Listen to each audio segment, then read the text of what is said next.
In the world of tabletop role-playing games, I would say that, in my opinion, there's basically two styles of games that are being played.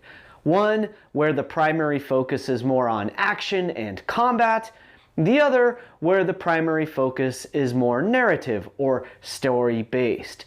Within those systems, regardless of what game system you're using, there's going to be an initiative system, initiative mechanic that is being used. So today, I'm going to take a little bit of a look at initiatives in those two different types of game, why they're important, why they work, and what we might learn from both.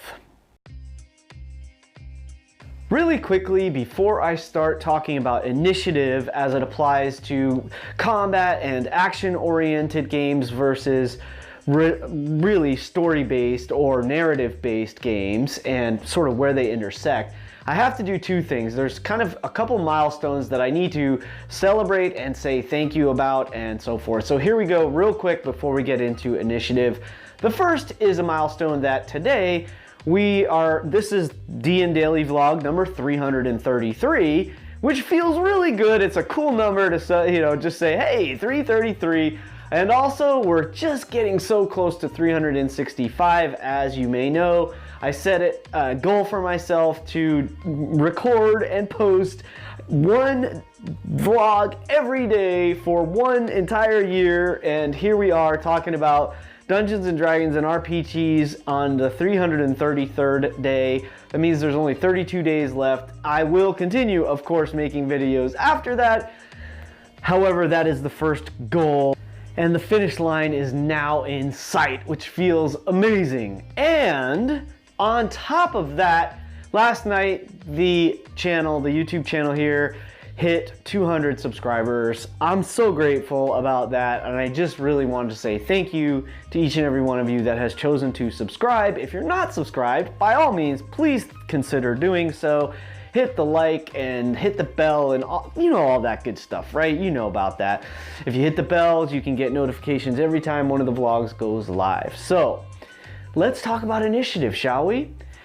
I would like to first say again, just to clarify, in my mind, I believe that there are two different styles of games, broadly speaking. This is very generally speaking. I know there's lots of different shades in between and maybe even outside of, but generally speaking, there are sort of action / combat oriented games, and there are sort of story and narrative based games. Maybe role playing can fit in either, but generally speaking, role-playing probably leans a little more heavily towards the narrative-based games. Neither one is better or worse than the other. This is just, how I want to look at initiative for a moment. And there's a reason that I'm going to do that, which I'm going to explain in just a sec here.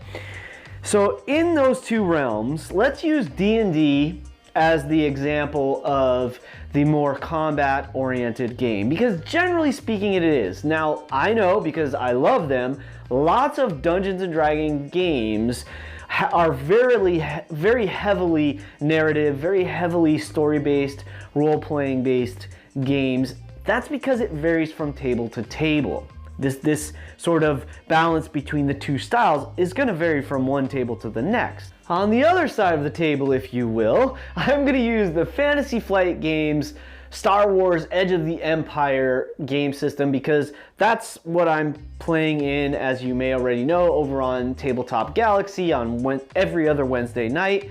And then of course I have the D&D games on Mondays and Thursdays. And so I'm very familiar, or at least I'm getting very familiar with both of these game systems. Edge of the Empire is still pretty new to me, but I absolutely love it. So those are the two game systems I'm going to look at, because I want to take a look at the difference between the initiatives and what they lean towards, what their benefit is, how they sort of fit into the different general styles, and maybe what you can learn and try from one to the other, right? So Here's what I like from each. In Dungeons and Dragons, you roll D20 and then you add your initiative modifier, which is generally speaking going to be based solely on your dexterity. There may be feats or other kind of ways that can be manipulated. However, generally speaking, your initiative is a D20 plus your dexterity, plus or minus your dexterity modifier. That being said, once you roll, initiative is then followed in the order of who gets the highest down to who gets the lowest between the NPCs and the PCs and so forth. If there's ties, those can be worked out in a bunch of different ways. For now, we're just going to say it's essentially followed in order. The higher you rolled, the sooner you go. The lower the roll, the later you go in the round of action.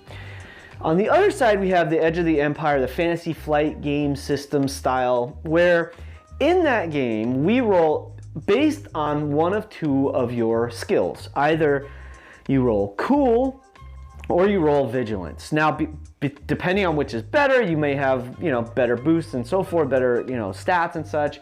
Regardless, you roll one of those two skills and it's going to come up with a result.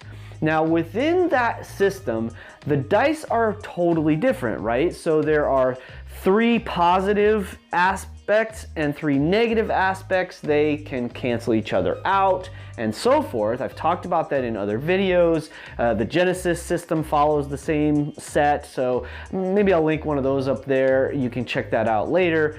The other thing to consider is that when you're rolling the initiative for this system, this game system, you only roll the positive dice. So thereby, you're only going to have access to your successes and your advantages. And I don't even think in this case you'll get a triumph. So it's just going to be success and an advantage, and that's it. Then, based on whatever the best rolls are down to the lowest rolls, this is going to be very different than if you're familiar with Dungeons and Dragons. Because let's say that a player character rolls the very best roll for initiative, but the next best roll is an NPC.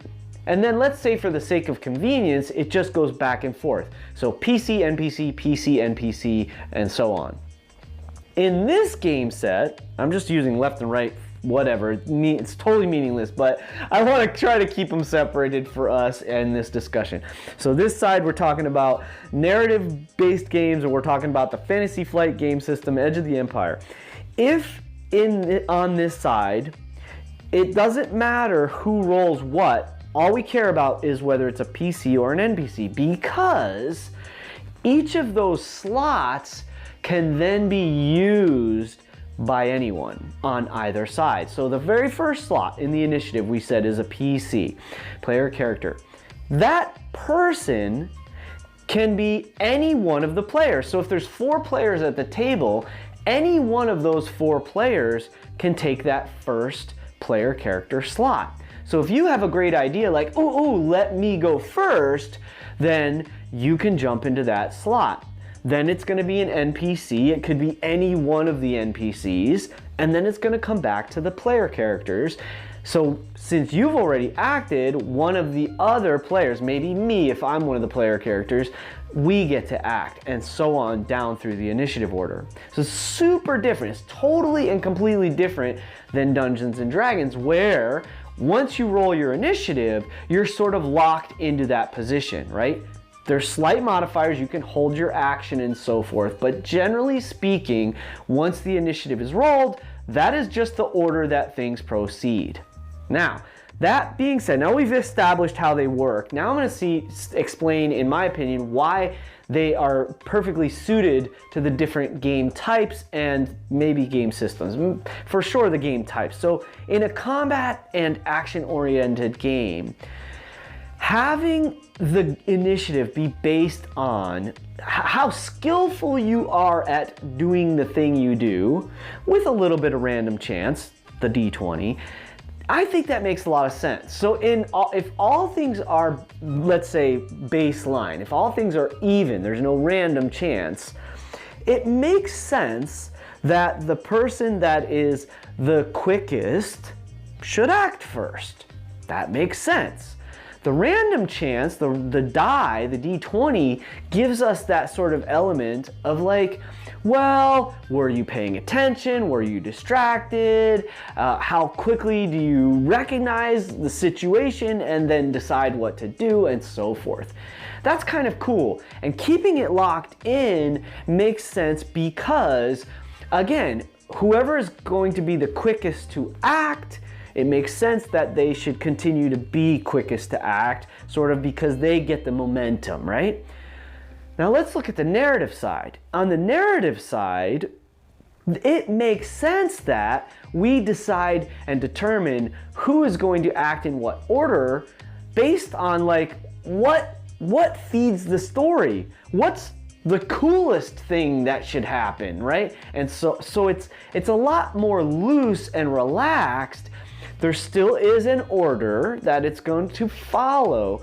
I just think it really is such a fascinating way to handle initiative. It's one of the reasons I love this game, and I'm so stoked I'm playing it tonight and again every other Wednesday.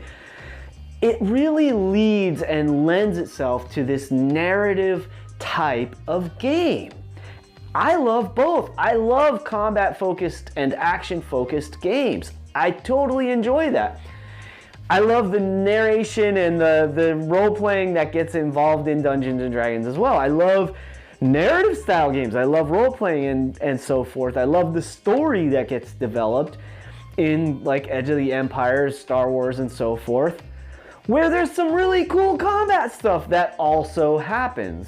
So I want to make sure I'm clear here. Today's vlog had nothing to do with trying to confess or express which is better. I don't think either one is better. There are things that may be better about one or the other, respectively, in small ways, but the bigger picture is what works for you, for sure. Which game are you playing, of course, and then I'm going to share one quick last thought here in conclusion. I love both systems. I love both game styles. I love role-playing, I love story, narration, I love combat, I love action, and so forth. I like both game systems overall. So my only takeaway that I want to share with you is that if you like one over the other, you could take one and adapt it to the other game. If, for instance, you like a really heavily combat-focused game of Star Wars, you want lots of action, lots of, intensity, and to make it almost feel as if it's like, there is a specific chain of events that has to happen in a certain way, you could very easily use the same thing. Even within the dice system, whoever rolls the best on their cool or their vigilance check, they're gonna go first. And whoever's next best, and so on down the list. You could definitely do it that way. Same thing on the other side. With Dungeons & Dragons, we could choose to decide who goes based on the initiative order in like you roll separately for each of the NPCs and so forth, and then you determine like, okay, the PCs are gonna go first. Who wants to take the initiative? Who wants to act first? And then it was decided within the party. It's easy to do if at your table you all as a group decided that's what you wanted to do. Again, I think if your D&D game tends to be more story and more narrative focused, then that kind of initiative style might work best for you. There's all kinds of different ways to handle initiative. These are just two. There's way more ways that I've seen initiative handled, and they're all pretty interesting. Tell me what you do at your table if it's different than one of these two. Tell me what you like between these two if you prefer one over the other. And let's talk about it in the comments as we always do. Thank you for joining me. Enjoy this video next. I will see you at a table someday. Keep rolling 20s, and remember, it's your game. play your way.